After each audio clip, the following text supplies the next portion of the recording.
A catastrophic comet is headed straight for Earth in Deep Impact, one of 6 new movies we'll be reviewing this week on Siskel and Ebert. I'm Gene Siskel of the Chicago Tribune. And I'm Roger Ebert of the Chicago Sun-Times. Deep Impact opens with some bad news.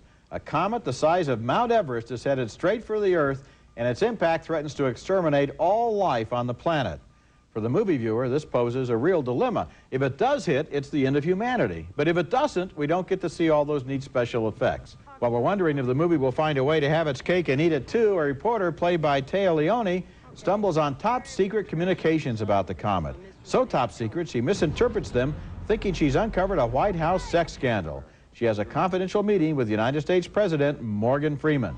Mr. President, I'm not interested in using Ellie to further my career. What do you know about Ellie? I know you should have picked a better cover story than a sick wife. See? What'd I tell you? A few days later, Freeman breaks the news to the nation. Movie speeches like this are usually pretty silly, but I thought this one was well written and delivered.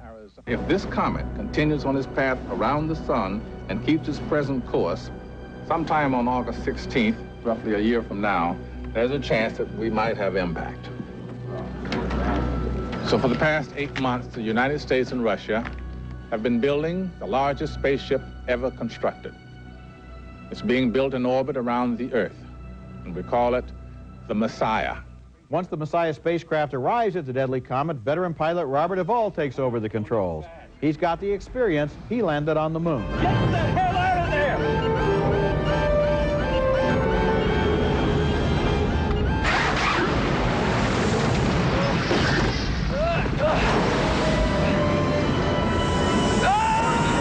Meanwhile, the nation puts a desperate quota plan into effect, trying to decide who will survive in vast underground caves and who may not. The evacuation of those who have been selected for the Ark will take no longer than 2 days, beginning on August 12th. During this 2-day period, no unofficial travel will be permitted. Those selected will be taken by bus and train to the underground Ark site by military personnel. I kind of wish they'd spent more time explaining how they chose the lucky million lottery winners.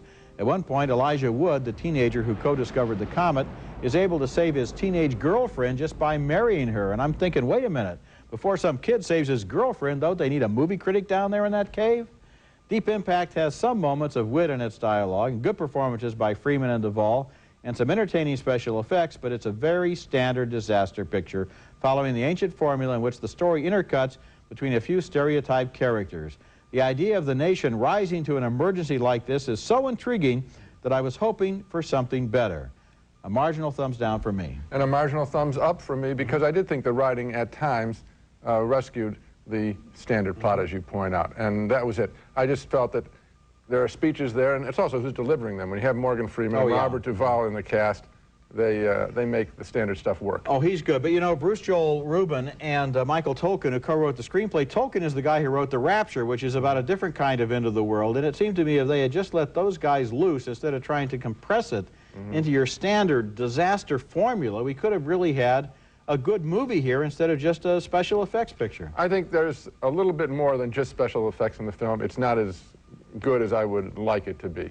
We're not that far apart. Okay, next movie.